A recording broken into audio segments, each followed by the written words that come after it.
Naomi Carter adjusted the mirror of her sleek black sedan as she turned onto a quiet road leading home. The night was thick with the scent of rain, though none had fallen yet. The dim streetlights flickered sporadically, casting elongated shadows across the pavement. She exhaled slowly, trying to shake off the exhaustion from the charity gala she had just attended.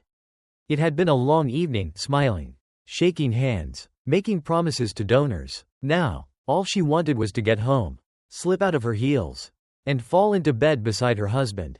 As she reached a red light at an intersection, a pair of headlights appeared in her rearview mirror.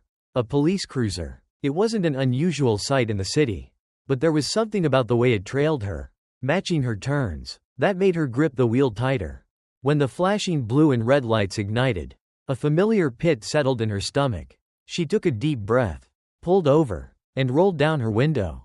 A tall, broad-shouldered officer stepped out, his silhouette sharp against the squad car's blinding headlights. His badge glinted under the artificial glow as he approached.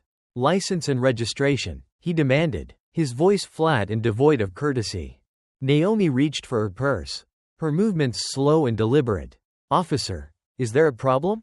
Just do as I say," he snapped. She frowned but complied, handing over her ID and registration. He barely glanced at them before looking her up and down. "This your car?" he asked, skepticism lacing his tone. Naomi blinked. "Yes." He tilted his head, studying her as if trying to decide whether she was lying. "You were swerving back there." She hadn't been. She knew that. "I don't believe I was." "Officer." His face hardened. "Are you questioning me?" Naomi felt a familiar anger bubbling beneath her ribs, but she kept her voice steady. "No, sir. I'm simply saying I don't believe I did anything wrong." The officer leaned into her window, his presence imposing. "Step out of the car." Naomi hesitated. "Officer, is this necessary? I haven't done anything," I said. "Step out of the goddamn car." His voice boomed, echoing into the empty street. She clenched her jaw but obeyed. As she did, a gust of wind swept through the street, rattling a stray soda can along the sidewalk. "Turn around." Hands on the car. Naomi's heart pounded. "Is this really?" Before she could finish, he grabbed her wrist and twisted it behind her back, slamming her against the car. A sharp pain shot through her shoulder. "Hey," she protested, struggling against his grip. "Stop resisting," he growled. Naomi's pulse roared in her ears. This was happening again. She had heard stories, seen the news, but this, to her? As he roughly patted her down, his breath hot against her neck, something inside her snapped. "I am the wife of the mayor," she hissed, her voice shaking. "You just made the biggest mistake of your life." The officer stiffened, his grip loosened slightly, but the damage was already done. Naomi sat on the examination table, her arms wrapped around herself, as a nurse applied ointment to the bruises blooming along her wrists. The hospital's fluorescent lighting cast a stark white glow over everything, making the reality of the situation feel even more surreal. Across the room, Marcus Carter stood with his hands on his hips, his jaw locked so tight she feared he might break his teeth. "He put his hands on you," Marcus said, his voice low. "Dangerous." Naomi sighed, her exhaustion settling deep into her bones. "Yes." Her husband turned to the police chief, who stood awkwardly in the corner, looking anywhere but at Marcus's piercing gaze. "And you're telling me this man is still on duty?" The chief cleared his throat. "We are conducting an internal review." "Cut the bullshit," Marcus snapped. "My wife was assaulted by one of your officers. I want him suspended immediately. And I want his badge." The chief hesitated. "Mayor Carter, with all due respect." "With all due respect?" Marcus's voice rose. "Do you know who my wife is? She's not just the first lady of this city. She's a lawyer, a civil rights advocate, and now, thanks to one of your officers, she's the face of police brutality." The words hung heavy in the air. Naomi closed her eyes, pressing her fingers to her temples. She didn't want to be a symbol. She didn't want any of this. But it was too late. The footage went viral overnight. Naomi hadn't planned on releasing the video she had secretly recorded. But when the police department attempted to dismiss the incident as a misunderstanding, she knew she had no choice. The world needed to see the truth. By morning, every major news network was covering the story. Protesters gathered outside City Hall, demanding justice. The hashtag justice for Naomi trended on every social media platform. Marcus held a press conference in front of the mayor's office. His face unreadable as he addressed the nation. "My wife was attacked by a man who swore to protect and serve," he said, his voice steady despite the storm raging behind his eyes. "This is not an isolated incident. This is a pattern, a system that has failed Black Americans time and time again. And I will not rest until justice is served." The crowd erupted in applause and chants. But Naomi knew this was only the beginning. Behind closed doors, the police union was already working to discredit her. The officer, Daniel Brooks, was spinning his own narrative, claiming she had been aggressive and uncooperative. And worse, there were people who believed him. Daniel Brooks paced inside his small apartment, the television blaring with coverage of his suspension. His face was plastered across every news channel, every headline, branding him as a racist, an abuser of power. "This is bullshit," he muttered, gripping his whiskey glass so tightly he feared it might shatter. Across from him, his partner, Officer Rick Dalton, leaned back on the couch. "They're making an example out of you. Man, it's politics." Daniel clenched his fists. "That bitch set me up." Rick raised an eyebrow. "You really think she planned this?" "I think she knew exactly what she was doing." Daniel took another swig of his drink. "She's the mayor's wife. She wants to make a statement. And now, my life is over." Rick sighed. "Not necessarily. The union's behind you. The department's behind you. This'll blow over." Daniel wasn't so sure. Because deep down, he knew the truth. He had gone too far. And now, the whole world was watching. The courtroom was packed. The air was thick with tension. The kind that made people shift uncomfortably in their seats and whisper in hushed tones. Journalists filled the press box, their cameras clicking relentlessly as Naomi Carter walked into the chamber, her posture strong despite the bruises that still lingered on her wrists. Marcus was at her side, his presence as unwavering as ever. Across the room, Daniel Brooks sat at the defendant's table, his expression unreadable, dressed in a sharp suit. He looked less like the aggressive officer who had slammed Naomi against her car and more like a man desperately trying to rewrite history. His lawyer, an older man with silver hair and sharp eyes, whispered something to him, and Daniel nodded stiffly. Naomi met his gaze for a fleeting second. There was no remorse there, only defiance. The judge entered, and the court rose. "This court is now in session," the bailiff announced. Naomi sat rigid as the trial began. The prosecution wasted no time playing the video she had recorded on her phone, the room filling with the chilling sound of Daniel's voice barking orders, the thud of her body hitting metal, the sharp gasp as she struggled beneath his grip. The audio alone was enough to make several members of the jury shift uncomfortably. Daniel's lawyer tried to spin it. Officer Brooks was following standard procedure. He argued he had reason to believe the suspect, Mrs. Carter, was acting suspiciously. "Suspicious how?" the prosecutor countered. "By driving home? By existing?" The lawyer hesitated. "By refusing to cooperate." Naomi's fingers curled into fists. The prosecutor turned to her. "Mrs. Carter, can you describe what you were feeling during this encounter?" Naomi took a deep breath. "Fear," she said. "Humiliation. Anger." She looked directly at Daniel. "And worst of all, I knew that if I hadn't recorded it, no one would have believed me." Silence blanketed the room. Daniel shifted in his seat. But he said nothing. The trial wasn't over. But Naomi knew one thing for certain. The world had seen the truth. And now, Daniel Brooks was the one who had to fight for his freedom. The verdict wasn't immediate. The court of law was slow. But the court of public opinion had already made up its mind. Protests erupted across the city. Some were peaceful marches, candlelight vigils, chants demanding justice. Others turned violent, with angry demonstrators clashing against riot police. The mayor's office became a fortress. Naomi and Marcus barely had time to breathe between press conferences and meetings with community leaders. "We need to de-escalate," Marcus said one night as they sat in their living room, exhaustion heavy in his voice. "This city is a powder keg." Naomi looked at him, her expression unreadable. "And what do you suggest? That we tell people to stay quiet? To accept this injustice?" "I'm saying we need to be smart," Marcus replied. "If this turns into a war, we lose control of the narrative." Naomi exhaled sharply, rubbing her temples. She knew he was right.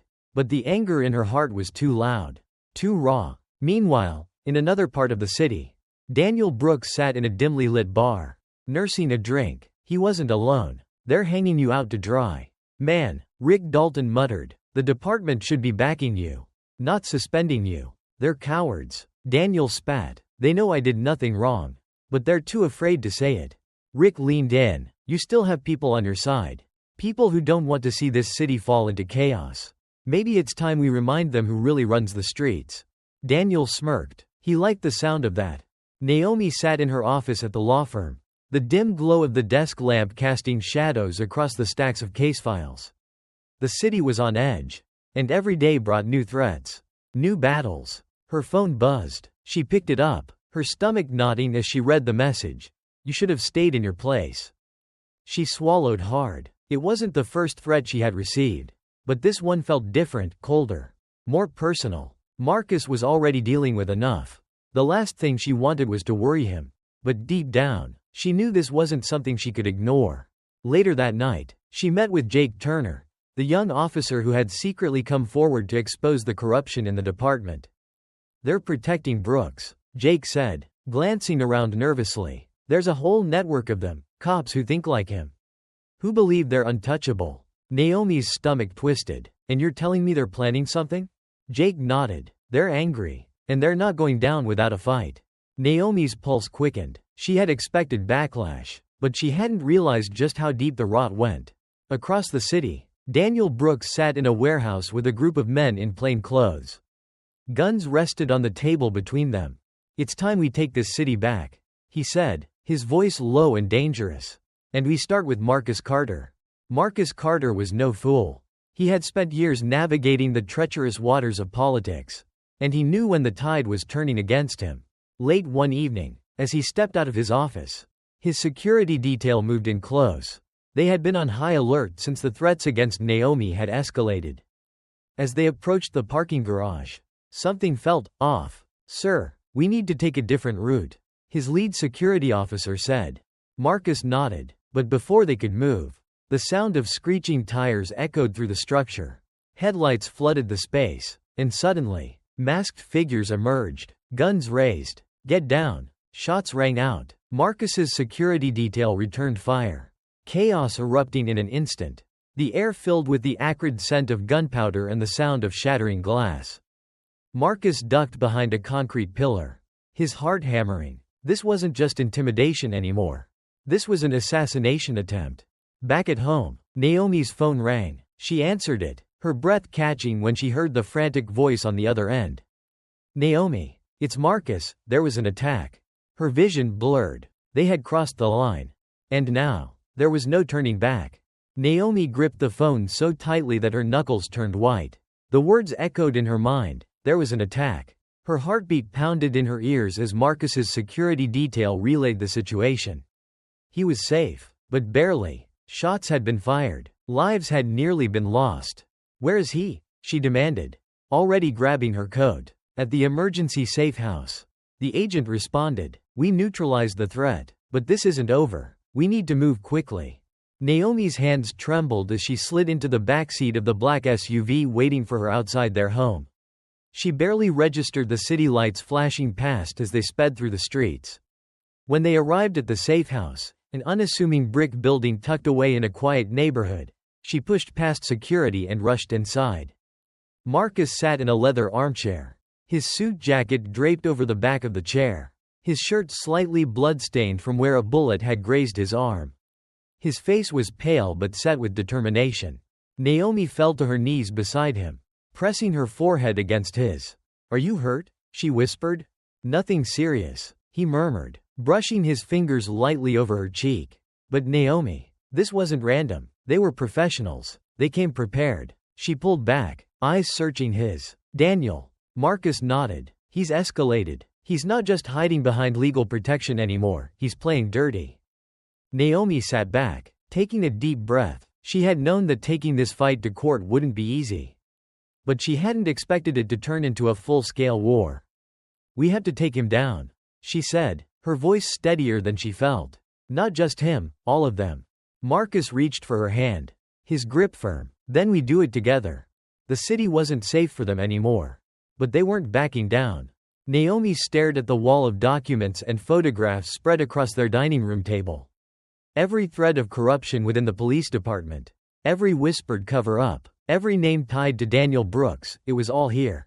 Jake Turner, the young officer who had risked his career to give them inside information, sat across from them, his hands clasped together. He looked exhausted. "There's a network," he said. "It's not just Brooks. There are at least a dozen officers who are part of this brotherhood inside the force. They cover for each other. They destroy evidence. They intimidate witnesses. And now, they're willing to kill to keep their power." Naomi felt a sickening weight in her stomach. She had always known corruption ran deep. But this was something else entirely.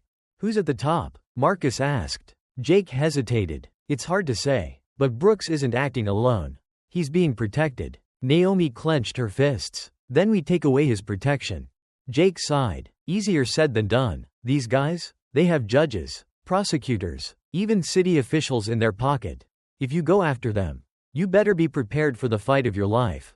Naomi exchanged a glance with Marcus. "We've already started a war," she said. "Now, we finish it." They needed to go public. Not just with Daniel Brooks, but with everything. Naomi's phone buzzed with an unknown number. She debated answering it but ultimately swiped the screen. "You don't know what you're getting yourself into," a deep voice said. Her grip tightened. "Who is this?" The man chuckled. "Just someone looking out for you. Mrs. Carter. Walk away from this. Drop the case. Let it go." Naomi's blood turned to ice. "And if I don't?" A pause. "Then, your husband barely made it out alive last time. You won't be so lucky." The line went dead. Naomi inhaled sharply, forcing herself to stay calm. She refused to let fear win. But when she turned, Marcus was watching her, his expression unreadable. "Who was that?" "Another warning," she admitted. Marcus exhaled slowly, his jaw tightening. "We need more protection. Security details for both of us. More men watching the house." Naomi shook her head. "They want us to be scared. They want us to hesitate."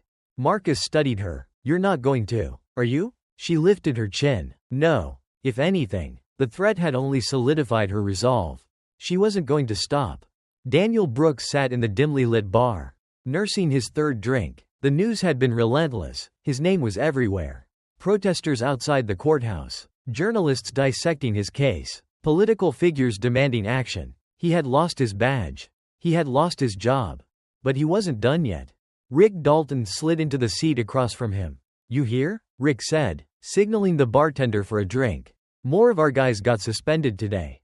The mayor's wife is tearing through the department like a wrecking ball." Daniel scowled. "That bitch doesn't know when to quit." Rick smirked. "She's making enemies. Powerful ones." Daniel leaned in. "Then it's time to remind her who she's messing with." Rick raised an eyebrow. "You sure you want to go that route?" Daniel's jaw clenched. He had already lost everything, his career, his reputation. He had nothing left to lose. "We finish this," he muttered, "once and for all." Meanwhile, Naomi and Marcus were preparing their final move. With Jake's help, they had uncovered enough evidence to expose not only Daniel but his entire network. They were about to release it to the press. But they had no idea Daniel had one last play left. And it was going to be deadly. The city's streets had transformed into a living, breathing battleground. What began as quiet protests had evolved into a relentless uprising. The sound of clashing voices, the roar of engines, and the occasional eruption of fire had become the new anthem of a people who had grown weary of systemic injustice. Naomi found herself walking among the masses, her heart heavy yet aflame with determination. Every face she passed, etched with anger, pain, and hope, spoke of a shared story of decades of oppression and betrayal. In the early hours of the morning, when the sky was still tinged with the gray remnants of night, Naomi stood on a makeshift stage in a public square. She addressed the crowd, her voice echoing across concrete and brick. "Today, we rise not just for ourselves, but for every soul silenced by prejudice and brutality," she declared. Her words were met with resounding applause and fervent chants. The intensity of the crowd's reaction stirred something deep within her. Despite the threats, despite the personal risk, she could not, would not, back down. As the day wore on, a series of coordinated demonstrations broke out in neighborhoods long burdened by discrimination. Communities, once resigned to the oppressive grip of an unyielding system, now found their voices amplified in a chorus of defiance. The media coverage was relentless, capturing every moment of passion and fury. Meanwhile, behind the scenes, Marcus coordinated with other city officials, trying desperately to restore order. But the call for justice was louder than any attempt at quiet diplomacy. In every alley, on every street corner, the flames of rebellion were fed by stories of injustice, stories that refused to remain hidden. Amidst the turmoil, Naomi and Marcus worked with legal teams and civil rights leaders to piece together the final dossier on Daniel Brooks and his cohorts. The evidence was damning, a tapestry of corruption woven deep into the very fabric of the police department. Every intercepted conversation, every leaked document, every witness willing to speak out added another brick to the wall of truth they were constructing. Yet, even as the revelations rolled out to a nation in shock, Naomi felt the weight of responsibility bearing down on her. This was not merely about retribution. It was about a future where no one would ever be left voiceless again. That evening, as the protests began to subside into a simmering calm, Naomi sat quietly in a room filled with scattered documents and blinking computer screens. The numbers, the names, the faces, all told the story of a network that had thrived on secrecy and fear. Her eyes, red from endless nights of tearful determination, scanned the final lines of testimony. The path to justice was becoming clear, but the journey ahead promised even greater dangers. She could feel the storm gathering on the horizon, a storm that would challenge every belief she held, every promise she had made to herself and to the people she represented. As dawn broke on a brisk autumn morning, the tension in the air was palpable. The city was poised on the brink of monumental change, and every citizen seemed to hold their breath in anticipation. In a grand courtroom that had become the epicenter of national attention, a historic trial was about to commence. The weight of public opinion pressed down on everyone present: prosecutors, defense attorneys, and even the judges. This was not just a trial of one man, Daniel Brooks. It was an indictment of an entire system that had long shielded the guilty. Naomi, seated in the front row, watched as the proceedings unfolded with a precision that felt almost orchestrated. Her heart pounded with each passing moment as testimonies were delivered and evidence was presented. Witness after witness recounted their harrowing encounters with the brutality of the force, their voices trembling yet resolute. The prosecution methodically dismantled Brooks's defenses, drawing connections between his actions and the network of corruption that had insulated him for years. In a dramatic turn, one key witness, a former high-ranking officer who had secretly documented internal meetings, took the stand. His trembling voice recounted how orders were given to cover up critical evidence, how certain members of the department had bribed or intimidated colleagues into silence. As he detailed the clandestine meetings and illicit exchanges, a murmur ran through the courtroom. For many, it was the moment when the veil of secrecy was finally lifted, exposing a truth too long hidden in shadows. Meanwhile, the defense tried to undermine every piece of evidence, suggesting that the actions of one officer were isolated incidents blown out of proportion. Daniel Brooks, his face pale and eyes darting, sat rigidly as if trying to will his way out of the mounting pressure. His lawyer argued passionately that the incident was a misinterpretation of a routine encounter. Yet, with every new piece of evidence, every recorded conversation and every corroborated account, the defense's arguments grew increasingly desperate. Naomi listened intently, her resolve hardening with every word spoken in that courtroom. She knew that this trial was more than a search for justice for herself or Marcus. It was a fight for every person who had ever been marginalized or dehumanized. As the day progressed, the trial's tone shifted from somber reflection to a blazing call for accountability. And as the jury retired to deliberate, the air was filled with an electric uncertainty, one that promised that the outcome of this day would change lives forever. In the quiet aftermath of the trial, as the city held its collective breath awaiting the verdict, Naomi found solace in the late hours of the night. The trial had left scars that went far beyond the courtroom walls, scars etched into the very soul of a community longing for change. Over cups of bitter coffee in a modest diner, she met with Marcus and several trusted advisors. Together, they reviewed the overwhelming evidence against Brooks and his accomplices. The documents, the recordings, The testimonies, everything painted a picture of systemic abuse and rampant corruption. For Naomi, justice was not a destination but a journey. A long and winding road paved with hardships and sacrifices. In the days that followed, she tirelessly worked with legal experts to ensure that every detail was scrutinized. Every loophole sealed. Her office transformed into a hub of activity, with phone lines ringing off the hook and teams of lawyers poring over mountains of evidence. The media circled like vultures, hungry for every update on the case. Yet, amid the chaos, Naomi remained focused on her mission, to dismantle the machinery of oppression that had allowed such cruelty to flourish. Outside the courthouse, public demonstrations continued unabated. Crowds gathered daily to demand accountability, their voices echoing down the city's streets. Social media platforms became battlegrounds of narratives, with hashtags and viral videos drawing international attention. As global communities weighed in on the struggle for civil rights, pressure mounted on government officials to enact meaningful reforms. It was a time of reckoning, a moment when the call for justice could no longer be ignored. One evening, as Naomi reviewed yet another set of documents, a surge of determination washed over her. She realized that while the courtroom battle was crucial, the war for justice extended far beyond legal victories. It was about transforming a culture of impunity, about building a future where equality was not merely an aspiration but a reality. She drafted proposals for sweeping reforms, mandatory body cameras for every officer, independent oversight committees, transparent disciplinary processes, and sent them to city officials, activists, and community leaders. In her heart, she knew that this was only the beginning of a long, arduous campaign, but as she looked out of her office window at the bustling city below, she believed with every fiber of her being that a new dawn was on the horizon. Daniel Brooks's world was crumbling. Isolated and embattled, he had become the symbol of everything that was wrong with the system he once served. In a grim, windowless room at the precinct headquarters, he stared at a wall plastered with photographs of protests, news clippings, and scathing editorials. Each image was a reminder of his fall from grace, a fall that was both public and irrevocable. Once, he had been confident in his authority. Now, he was a pariah, reviled by a city that had once trusted him to protect and serve. Determined to regain control, Brooks convened a secret meeting with a small cadre of loyal officers. In a dimly lit back room, the air thick with cigarette smoke and unspoken anger, he outlined his final plan, a desperate gambit to reclaim his power and silence the voices that had condemned him.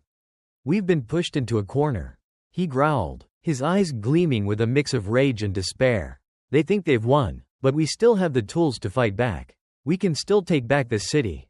His voice dripped with venom as he spoke of orchestrating one final act, a series of coordinated strikes aimed at destabilizing the reform movement and reasserting the old order. Yet, as he spoke, news of his imminent trial for additional charges began to filter in. The once secret network that had supported him was dissolving, one by one, under the relentless pressure of public scrutiny and internal betrayal. Across the city, law enforcement officials who had long operated in the shadows were now being called to account. Investigations into their conduct were launched with unprecedented vigor, and the scale of the corruption network was finally laid bare for all to see. Meanwhile, Naomi and Marcus stood on the front lines of this reckoning. In a hastily arranged press conference, they unveiled the final pieces of evidence linking Brooks to a string of violent retaliations and covert operations. The evidence was irrefutable: recordings, financial transactions, even eyewitness accounts that tied him to the orchestrated attacks on peaceful protesters. As the revelations flooded the media, the city's response was swift and unforgiving. Calls for Brooks's arrest and the disbanding of the corrupt factions within the police force rang out from every corner of the community. In the days that followed, federal authorities stepped in. High-ranking officials from across the country began working alongside local law enforcement to dismantle the network once and for all.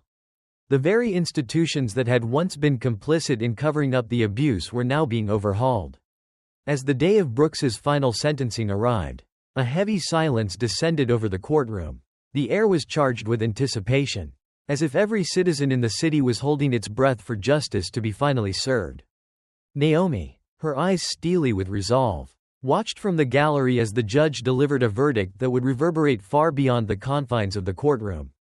For crimes against the citizens of this city, for the betrayal of trust, and for the abuse of power, this court finds Daniel Brooks guilty on all counts. In that moment, it felt as though the long years of suffering, the countless voices silenced by fear, were being vindicated by the truth. The sentence, though a legal conclusion, signified much more. It was the beginning of a transformation, a reckoning not just for one man, but for an entire system desperate for change. As Brooks was led away in handcuffs, the city erupted in a mix of relief and somber reflection. The struggle was far from over. But in that decisive moment, a new chapter had begun, a chapter where justice was no longer a distant promise, but a reality being forged in the crucible of courage and conviction. And as Naomi stepped out into the sunlight, the first rays of dawn broke through the dark clouds of the past, heralding a future defined by accountability, hope, and the unwavering belief that no monster could ever triumph over the collective will of a united people.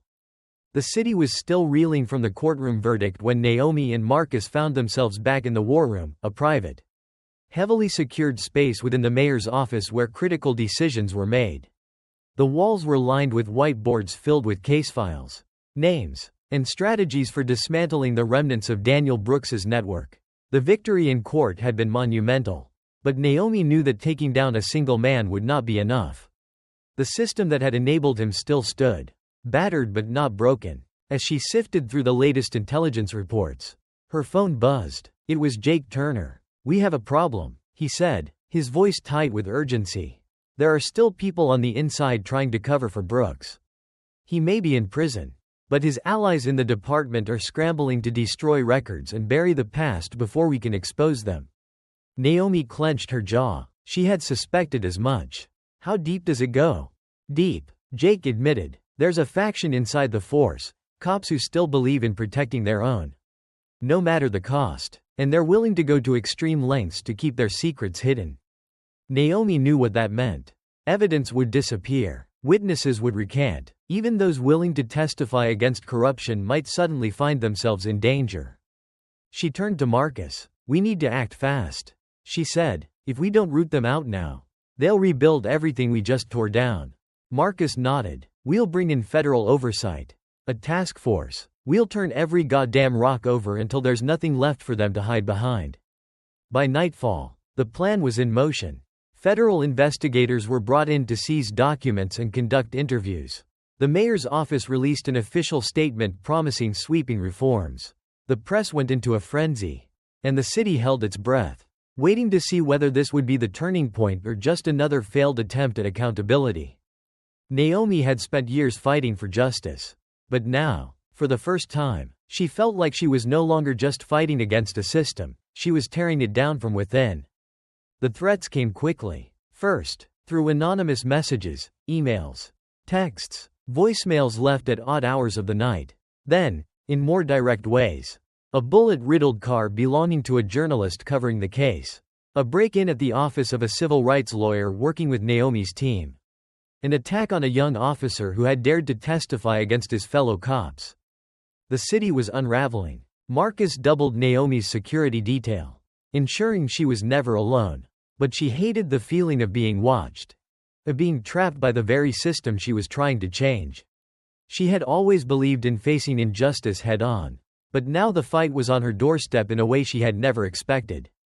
Jake Turner, the one officer who had risked everything to bring the truth to light, had become a target. One evening, as he left the police station, a group of masked men ambushed him. They beat him within an inch of his life and left him unconscious in an alley. When Naomi visited him in the hospital, he barely managed a weak smile through the swelling and bruises. "They don't like rats," he murmured. Naomi sat beside him, gripping his hand. "We won't let them win." He exhaled sharply, wincing. "Then you better move fast. Because they're getting desperate." Desperation was dangerous. It made people reckless. It made them violent. And Naomi knew that the final battle was coming. The city felt like a pressure cooker on the verge of exploding. Protests were no longer confined to courthouse steps, they spread into neighborhoods. Fueled by anger, by exhaustion, by the simple, unrelenting demand for change, Naomi and Marcus found themselves in the eye of the storm. Their reforms had been signed into law. Their task force was dismantling corruption case by case. But the fight wasn't over. The remnants of Brooks's faction had gone underground, working in the shadows to undo everything they had built. One night, Marcus received a call from a senior officer who had chosen to break ranks and come forward. "There's a plan in motion," he said. "A group of rogue officers, former Brooks loyalists, they're planning something big. A way to make you and Naomi pay for what you've done." Marcus's blood ran cold. "What do you mean?" The officer hesitated. "A hit. They want to take one of you out. Make an example of you." Marcus didn't hesitate. He called Naomi immediately. "You need to get somewhere safe. Now." But Naomi had never been one to run. Instead, she called an emergency press conference. In front of the entire nation. She exposed the plot against her. She named names. She demanded action. It was a bold move, one that forced law enforcement to act swiftly. Within hours, multiple officers were arrested. The conspiracy had been stopped before it could be carried out. But Naomi knew this wasn't the end. It was just the beginning of something even bigger. The morning air was crisp. The sky painted in soft shades of orange and gold as Naomi stood on the steps of City Hall. The crowd gathered before her was unlike any she had seen before: police officers, activists, journalists, citizens who had marched in the streets, families who had lost loved ones to unchecked violence. Naomi took a deep breath, feeling the weight of everything that had led to this moment. "We are here today because we refused to be silenced," she said, "because justice is not a gift, it is a right. And for too long, that right has been denied to too many." The crowd murmured in agreement, voices rising with energy. "The system we fought against is not gone. There are still those who will try to protect the old ways, who will fight to keep power in the hands of the corrupt. But let this be clear, we will not stop. We will not rest. And we will not allow history to repeat itself." Thunderous applause erupted. Marcus stepped beside her, his hand resting lightly on her back. A silent show of support. She looked out at the sea of faces, some filled with hope, others with skepticism. She understood their doubts. Change was slow. Change was painful. But change was happening. That night, as she and Marcus sat together in their home, Naomi allowed herself a rare moment of peace. They had fought harder than they ever thought possible. They had lost friends, risked everything, and stood on the precipice of danger more times than she could count. And yet, they had won. The battle for justice would never truly be over. There would always be another fight, another injustice to confront. But for now, the city was beginning to heal. For now, they had torn down the walls of silence. And for the first time in a long, long time, Naomi Carter felt hope.